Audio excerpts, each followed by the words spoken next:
यह तो मालूम नहीं जबान ऐसी वैसी काहे हो रही है। जब से तुम्हार 14 भाई मारे गए हैं, 14 बहन के रे शोक में यहाँ इतना हमार दिल घबरा रहा है, इतना हमका टेंशन खाए जा रही है, तो हमार जबान ऐसी वैसी हुई जात है और कोई बात नहीं है। चल प्रणाम कर गुरुदेव से।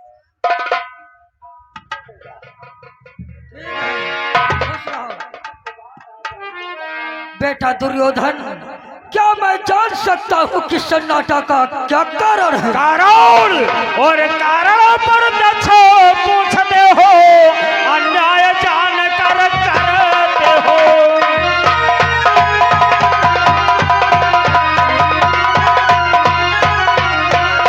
कारण पर पूछते हो, अन्याय जान कर करते हो। गुरुवर वो यही जानता हूँ, कुछ ऐसा हमसे रखते हो।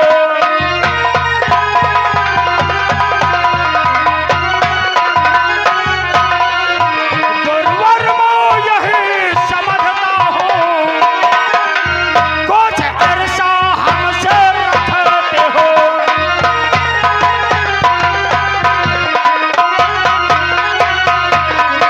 कारण तो मुझे ऐसा प्रतीत होता है कि आप हमसे ईर्ष्या भाव रखते हो। पुत्र दुर्योधन, ये तुम क्या अनर्गल प्रलाप कर रहे हो? मैं तुम्हारा गुरु हूँ, फिर तुमसे ईर्ष्या दोष जलन क्यों रखूंगा? गुरुदेव, अगर ईर्ष्या दोष जलन रखते हो तो उस भेद ने मेरे 14 भाइयों को कैसे संहार दिया? मानता हूँ पुत्र दुर्योधन कि तुम्हारे 14 भाई मारे गए हैं। तुम्हें अपने भाइयों के मरने का अपार दुख है, किंतु क्या तुम लोगों ने नहीं देखा कल का कुरुक्षेत्र युद्ध में यह गुरुवर 14,000 सेना का वध करता है। गुरुदेव, मुझे 14,000 सेना नहीं चाहिए, हमें वो भीम चाहिए जिस भीम ने मेरे 14 खाओ कर दिए हैं। भीम को क्या करेगा तू? क्या करेगा? मूर्ख, भीम कोई मूली गाजर नहीं है जो कहीं झटके में खार कर फेंक दिया जाए। गुरुदेव, आप ये बतलाइए कि आप मेरे कौन है? हम तुम्हारी सेना के प्रधान सेनापति हैं दुर्योधन। सेनापति का दायित्व क्या बनता है? सेनापति का दायित्व यह होता है, सेनापति के रहते हुए सेना की रक्षा एवं सहायता हो। और मेरी पराजय क्यों हो रही है?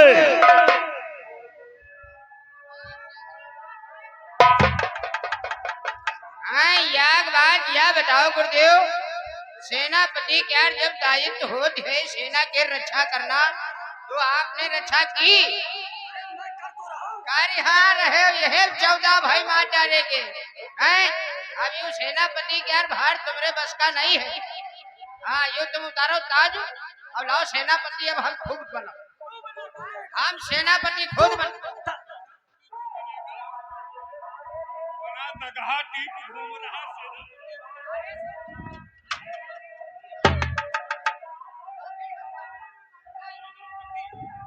सेनापति का कारभार संभालेगा?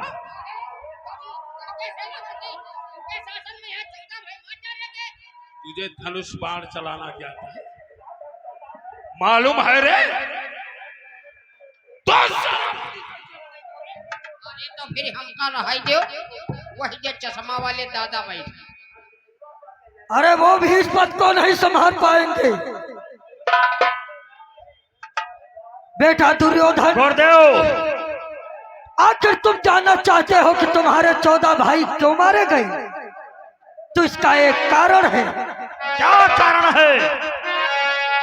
कि 2 दिन से करता हूँ प्रयत्नों, पर एक न चलने पाती है।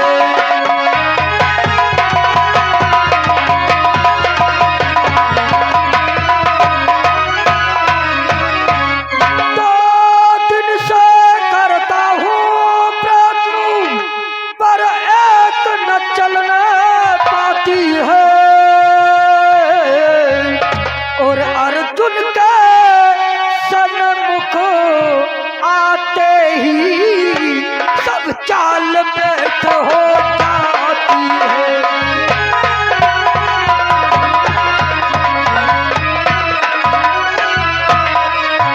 अर्जुन के सन्मुख आते ही सब चाल व्यर्थ हो जाती है।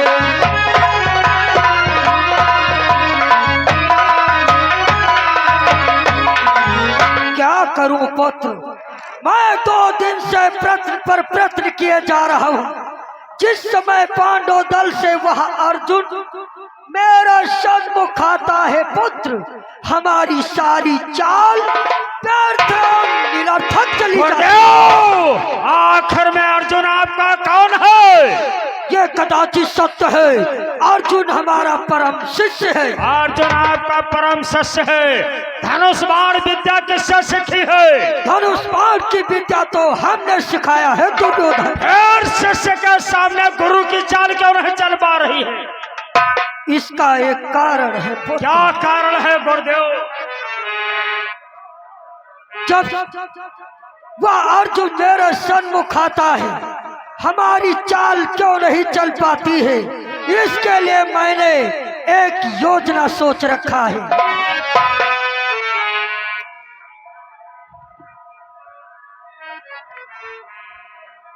आज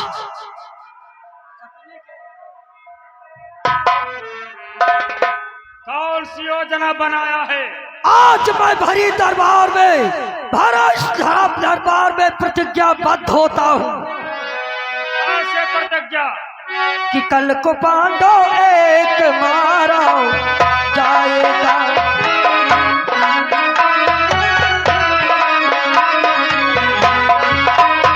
हो कल को पांडव एक मारा जाएगा।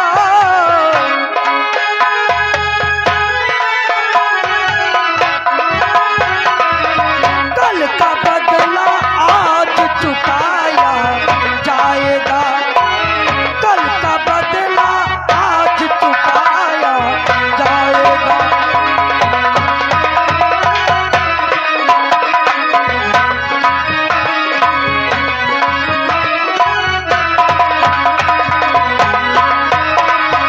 आज सभी लोगों ने हम पर मिथ्या आरोप लगाया है, तो आज मैं भरे दरबार में प्रतिज्ञा करता हूँ, कल के कुरुक्षेत्र युद्ध में एक पांडव का वध अवश्य होगा। परंतु कैसे होगा?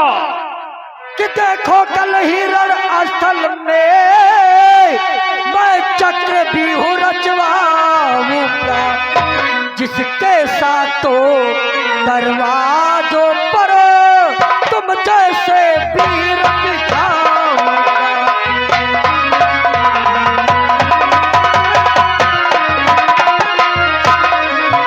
जिसके साथों दरवाजों पर तुम जैसे वीर बिठाऊंगा।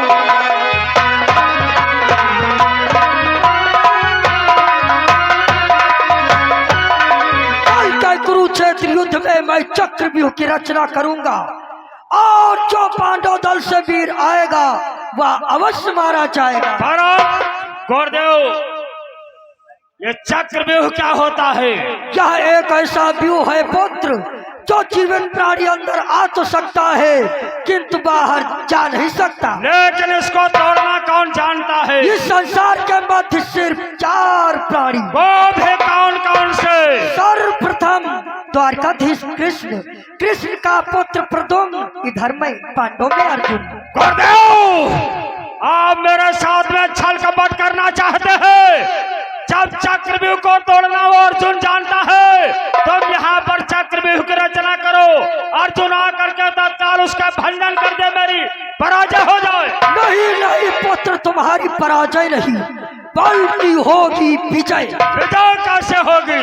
इसके लिए तुम्हें कार्य करना है पुत्र। कौन सा कार्य करना होगा?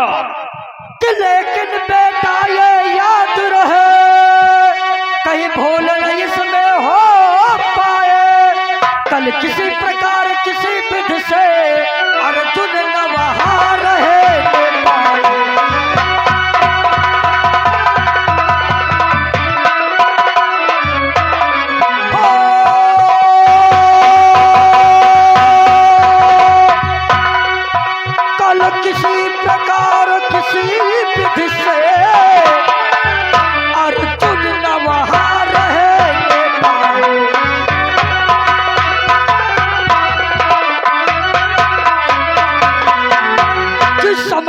चक्रव्यूह की रचना करूंगा पुत्र। उस समय तुम्हें यह कार्य करना है। कल किसी प्रकार किसी विधि के द्वारा दरबार से अर्जुन को हटाया जाएगा। लेकिन गुरुदेव, अर्जुन कैसे निकाला जा सकता है? इसके लिए तुम क्यों चिंता करते हो? मैंने सुंदर उपाय सोच रखा है। कौन सा विचार विमर्श किया है? कि तुम अपने भ्रातु सुशर्मा को, तुम अपने भ्रातु सुशर्मा को दरबार के माथे बुला लीजिए।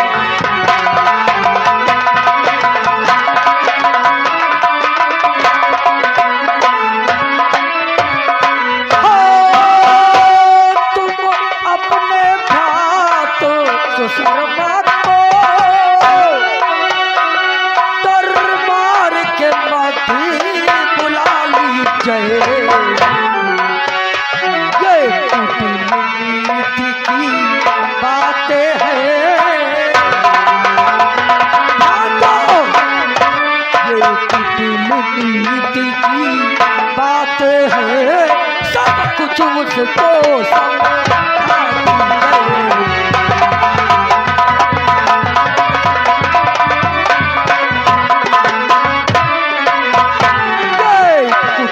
नीति की बातें है, सब कुछ उसको समझाती है।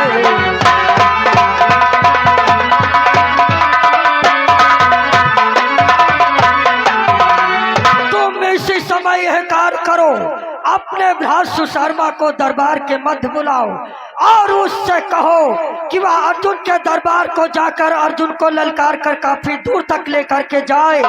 ना संध्या तक अर्जुन आए, ना सुशर्मा आने पाए, क्योंकि पुत्र अभी तक युद्ध करते आए हो राजनीति रणनीति से। अब युद्ध करोगे कूटनीति से। कूटनीति के विषय में भली प्रकार से सुशर्मा को समझाओ और उसे दरबार के मध्य बुलाओ। जो आज्ञा हो गुरुदेव, हम आपकी आज्ञा का पालन करते हैं। आप आसन ग्रहण करें। द्वारपाल, मेरे भ्रात सुशर्मा को दरबार में बुलाया जाए। जैसी आज्ञा महाराज। और ये आगे श्रीमान हमारे प्रेम शंकर भाई साहब तरखल की तरफ से ये 20 रुपए चलती हुई सीन पर पुरस्कार में दिए, बहुत बहुत धन्यवाद। महाराज सुशर्मा राज दरबार में हाजिर हो।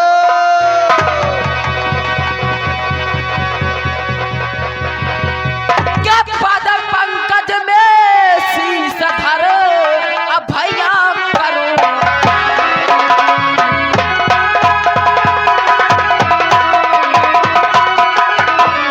के पद पंकज में शीश धर आरी भैया करो।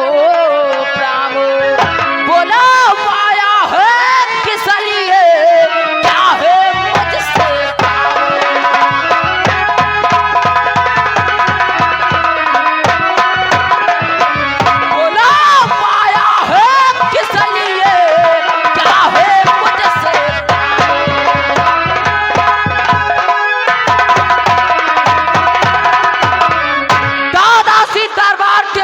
सुशर्मा को कैसे लिए बुलवाया? सुशर्मा आपके हाथ हमारी लाल।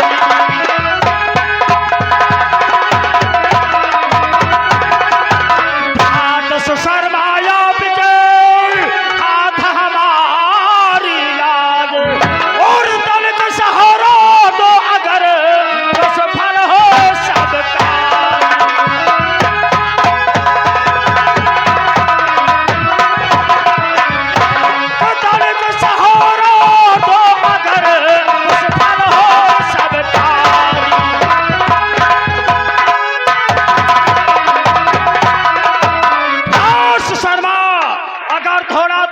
सहारा मिल जाए तो दुर्योधन का सारा काम बन जाए।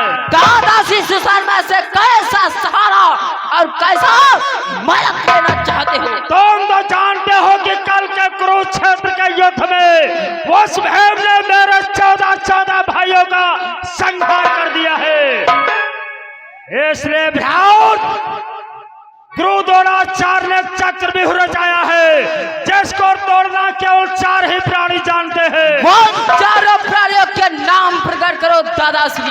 गुरु द्रोणाचार्य, पांडव श्री कृष्ण, प्रथम पांडव में अर्जुन। दादाश्री तब तो अपनी विजय नहीं बल्कि पराजय हो जाएगी। नहीं भ्रात, पराजय नहीं बुलाने का कारण यही है, अगर चक्रव्यूह के युद्ध में अर्जुन रहेगा तो अवश्य पराजय हो जाएगी। इसलिए तुम तत्काल जाओ पांचों पांडवों के दरबार को और जाकर के अर्जुन को युद्ध में ललकार दो। जब उसको युद्ध में ललकारोगे तब वो तुम्हारी ललकार को नहीं सहन कर सकता है। वो अपना धनुष बाण लेकर के तुम्हारे पर वार करने की चेष्टा करेगा। जिस समय वार करो वो समय तुम उसको पीठ दिखा दे। नहीं दादाश्री, मैं कोई कायर नहीं हूँ जो रण के मौत पीठ दिखाऊंगा। नहीं भ्रात, इसमें कायरता की बात नहीं है, यह तो उसके साथ में कुटिल नीति खेलना है। जब तुम पीठ दिखाओगे तब वो तुम्हारे पीठ पर वार नहीं कर सकता है, क्योंकि वो भी एक वीर पुरुष है। इसी तरह क्या करना है, क्या करना है? और कल कुरुक्षेत्र से अर्जुन को तुम बहुत दूर तक ले जाओ।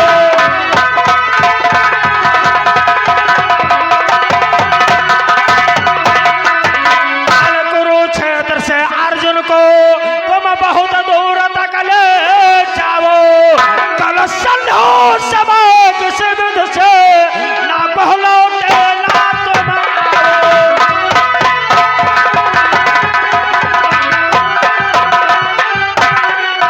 कल संघर्ष समय किसी विध से ना बहलौटे ना तुम आओ।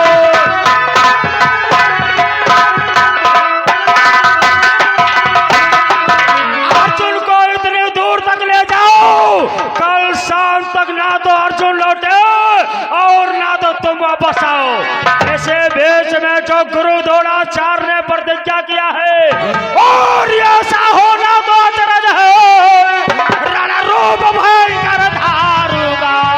प्रण किया आज गुरु पावन, एक महारथी को मारूंगा।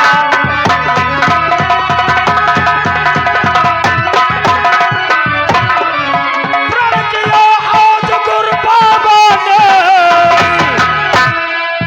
एक महावीर को मारूंगा।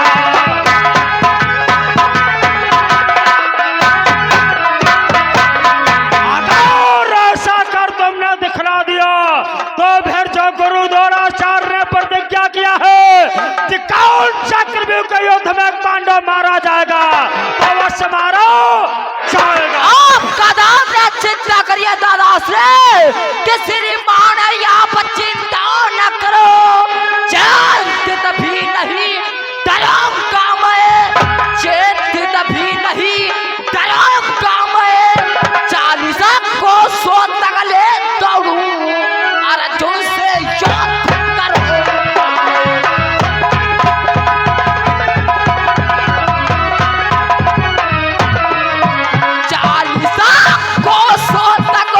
और ये दौड़ू अर्जुन से युद्ध करो।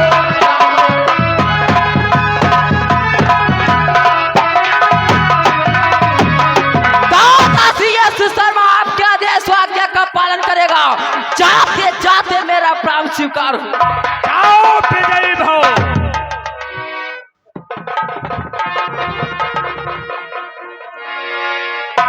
अब जाए तो रहे हो, एक बात ध्यान रखो। कौन सी? हुआ तुमका लड़ाई नहीं है। हाँ, तके धोखे में लड़ाई न करे जाए ना, हुआ बुझा डारे लेकिन हट बोल। अर्जुन मामला है।